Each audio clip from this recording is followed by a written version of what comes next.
அம்மாக்கு இன்னொரு பேர் பொறுமை, அப்பனுக்கு என்ன தெரியும் அருமைன்னு. இந்த சூறாவளி புயல் எல்லாம் திடீர்னு ஃபார்ம் ஆகுற மாதிரி இன்னைக்கு தமிழ்நாட்டுல புதுசா ஒரு அப்பா ஃபார்ம் ஆயிருக்காரு. அந்த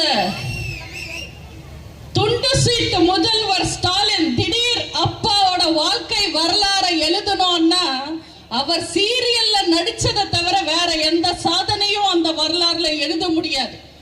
அவர் நடிச்சதும் சாதனையா சோதனையான மக்களான நீங்க மட்டும்தான் சொல்லணும். ஆனா இப்போ ஸ்டாலின் ஒரு சாதனை செஞ்சிருக்காரு. அது என்னன்னா திடீர்னு அப்பா இருக்காரு. இந்த சாதனையில ராம்ஜித் ராகவ் முதல் இடம், ஸ்டாலின் 2ஆம் இடம். ராம்ஜித் ராகவ் யாருன்னு கேக்குறீங்களா? 94 வயசுல அப்பாவானவர்.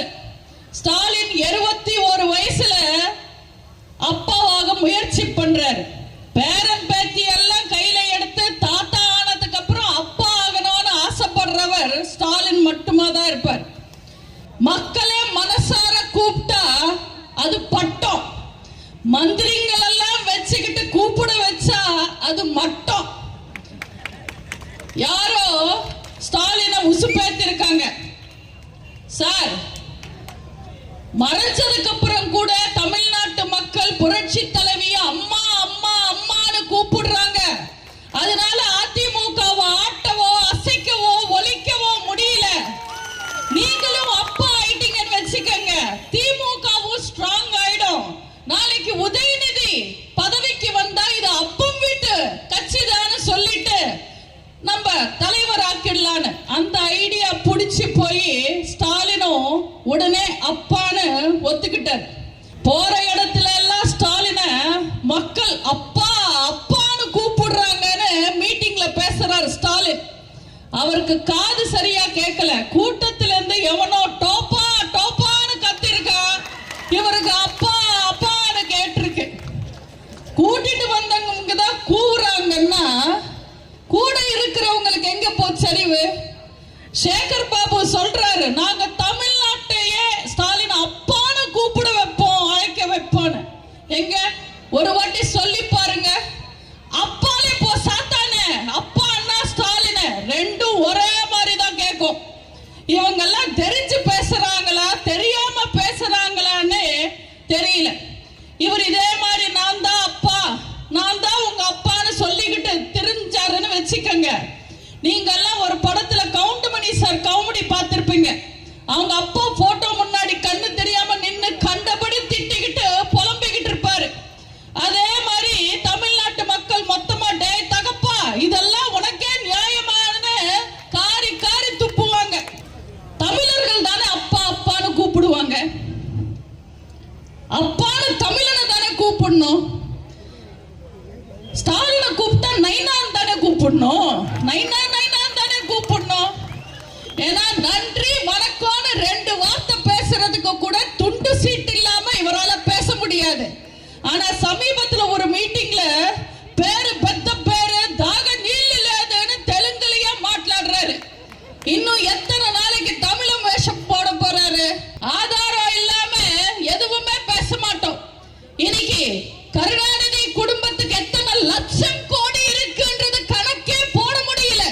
இத்தனை லட்சம் கோடி கருணாநிதி குடும்பத்துக்கு எப்படி வந்தது?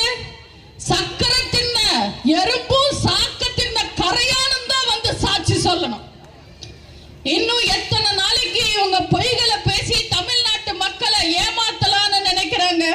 திமுக ஆட்சி லட்சணம் பத்தி விமர்சனம் போட சொல்லி ப்ளூ சட்டைக்காரரை மட்டும் கேட்டோன்னு வச்சுக்கோங்க தம்பி, கிழிச்சிடுவாரு. அதுக்கப்புறம் 234 தொகுதியிலையும் திமுக நாக் அவுட், வாஷ் அவுட், தமிழ்நாட்டை விட்டு கெட் அவுட். ஹிந்தியை எதிர்க்கிறோம் ஹிந்தியை எதிர்க்கிறோம்னு பேசுற ஸ்டாலினால நாங்க தமிழை வளர்க்கிறோம் தமிழ் மொழியை வளர்க்கிறோம்னு பேச முடியுமா?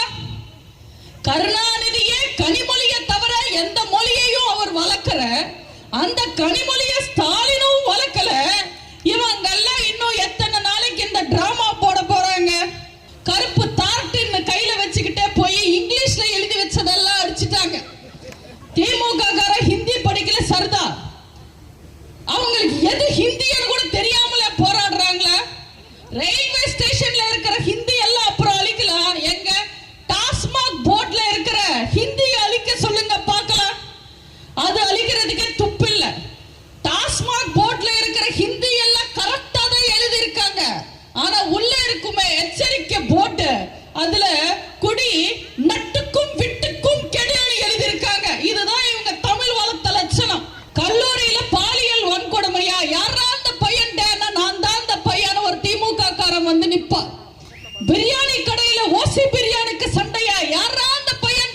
நான் தான் அந்த பையன். ஒரு திமுக காரன் வந்து நிப்பா. வீடு புகுந்து வெட்டி கொலை பண்றாங்களா? யாரா அந்த பையன்? நான் தான் அந்த பையன். ஒரு திமுக காரன் வந்து நிக்கிறான்.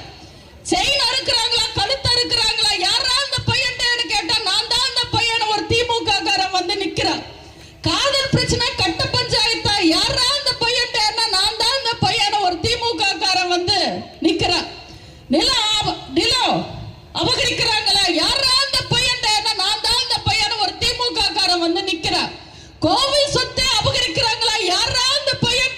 நான் தான் அந்த பையன். ஒரு திமுக காரன் வந்து நிக்கிறான். போக்சோ வழக்கா? யாரா அந்த பையன்? நான் தான் அந்த பையன். ஒரு திமுக காரன் வந்து நிக்கிறான். போதைப் பொருள் கடத்தல? யாரா அந்த பையன்? நான் தான் அந்த பையன். ஒரு திமுக காரன் வந்து நிக்கிறான். யார் இந்த திமுக காரன் தெரியுதா? தெரிஞ்ச பதில் சொல்லுங்க பாப்போம். Super brother, correct. உண்மையிலே இந்த திமுக ஆட்சி எப்படி இருக்கு? எவ்வளவு அராஜகங்களை பண்ணிக்கிட்டு இருக்கு. தர்மபுரி கிழக்கு மாவட்டத்தில் எஸ்பியை பார்த்து யாரா இருந்தாலும் என் பேச்சு தான் கேட்கணும். என் பேச்ச கேட்கலன்னா வேலையிலேயே இருக்க முடியாது. எல்லாரையும் காலி பண்ணிடுவேன். எங்க போய் புகார் பண்ணாலும் சரி, ஒன்னும் செய்ய முடியாது. இங்க எல்லாமே நான் தானே. அவ்வளவு பெரிய மீட்டிங்ல செயற்குழுல பேசுறாரு. பிரஸுக்கு முன்னாடி, அதிகாரிகளுக்கு முன்னாடி, பப்ளிக் முன்னாடி பப்ளிக்கா பேசுறாரு. இத கூட கண்டிக்க முடியாத பொம்மை முதல்வர் என்ன பண்ணிக்கிட்டு இருக்காரு? சாம்பார் வடை சாப்பிட்டுக்கிட்டு இருக்காரா? சரி, பொம்மை முதல்வர் தான் எந்திரமாய் இருக்காரு. அப்ப சூடு சொரணை இருக்கிற போலீஸும் அதிகாரிகளும் போய் தப்பு செஞ்ச அந்த தர்ம